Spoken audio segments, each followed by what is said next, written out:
Assalamualaikum warahmatullahi wabarakatuh. Kami dari kelompok 8 ingin mempresentasikan hasil kerja dari kelompok kami. Saya Nova selaku moderator dan di samping saya ada rekan-rekan saya. Di sini ada Ayu, Rahel, dan Dinda.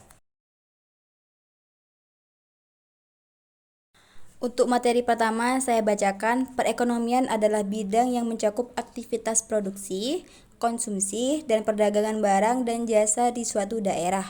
Perekonomian berlaku untuk semua orang, mulai dari individu hingga entitas seperti perusahaan dan pemerintahan. Sejarah perkembangan perekonomian Indonesia dapat dilihat dari beberapa periode, yaitu 1. Prakemerdekaan perekonomian Indonesia dipengaruhi oleh kebijakan kolonial Belanda dengan fokus pada pengembangan sektor perkebunan. Yang kedua, masa awal kemerdekaan. Indonesia menerapkan sistem ekonomi nasional dengan nasionalisasi perusahaan-perusahaan di Belanda. Yang ketiga, masa demokrasi terpimpin. Pemerintahan menerapkan kebijakan untuk membangkitkan perekonomian, seperti pembentukan rencana pembangunan nasional semesta berencana. 4. Masa demokrasi ekonomi.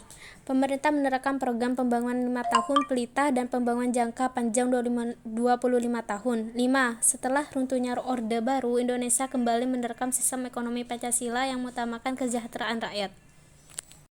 Beberapa sektor ekonomi diantaranya pertanian, pertambangan dan penggalian industri, pengolahan listrik, gas, dan air minum, bangunan, perdagangan, hotel dan restoran, pengangkutan dan komunikasi, lembaga keuangan, persewaan, dan perusahaan jasa-jasa. Pertumbuhan ekonomi adalah sebuah proses dari perubahan kondisi perekonomian terjadi di suatu negara secara berkesinambungan untuk menuju keadaan yang dinilai lebih baik selama jangka waktu tertentu. Pertumbuhan ekonomi dipengaruhi oleh berbagai faktor, diantaranya yang pertama SDA, yang kedua SDM, yang ketiga modal, yang keempat teknologi, yang kelima tenaga kerja, yang keenam faktor politik dan administrasi, yang ketujuh aspek nilai budaya, yang kedelapan nilai tukar, yang kesembilan investasi, dan yang terakhir perdagangan luar negeri. Perdagangan internasional adalah proses tukar-menukar barang dan jasa antara dua negara atau lebih untuk mendapatkan keuntungan. Perdagangan internasional dapat dilakukan antara individu dengan individu, antara individu dengan pemerintah, atau antara pemerintah dengan pemerintah. Ekspor dan impor utama Indonesia pada tahun 2023 antara lain: 1. Ekspor komoditas. Ekspor utama Indonesia pada periode Januari sampai Oktober 2023 adalah elektronik, tekstil, karet, sawit, alas kaki, otomotif, udang, kakao, dan kopi. 2. Impor komoditas. Impor utama Indonesia pada tahun 2023 adalah mesin atau peralatan mekanis, mesin atau perlengkapan elektrik, besi dan baja, kendaraan, dan plastik.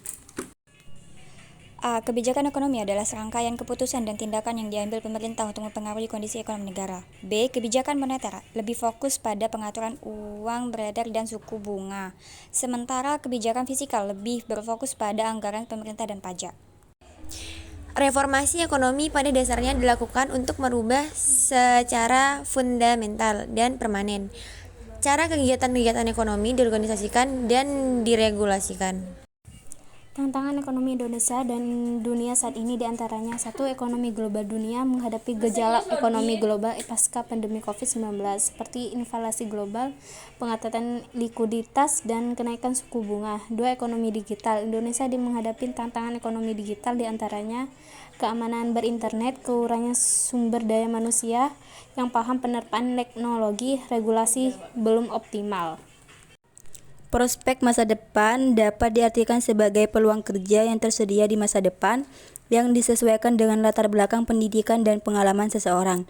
Berikut beberapa hal yang dapat dipertimbangkan untuk menentukan prospek masa depan. Jurusan kuliah.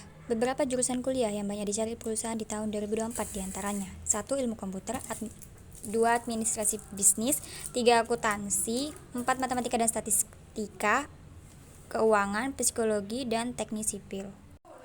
Inovasi dianggap sebagai salah satu faktor kunci dalam meningkatkan daya saing ekonomi, karena dapat menciptakan nilai tambah dan keunggulan kompetitif bagi perusahaan, serta berkontribusi pada pertumbuhan ekonomi yang berkelanjutan.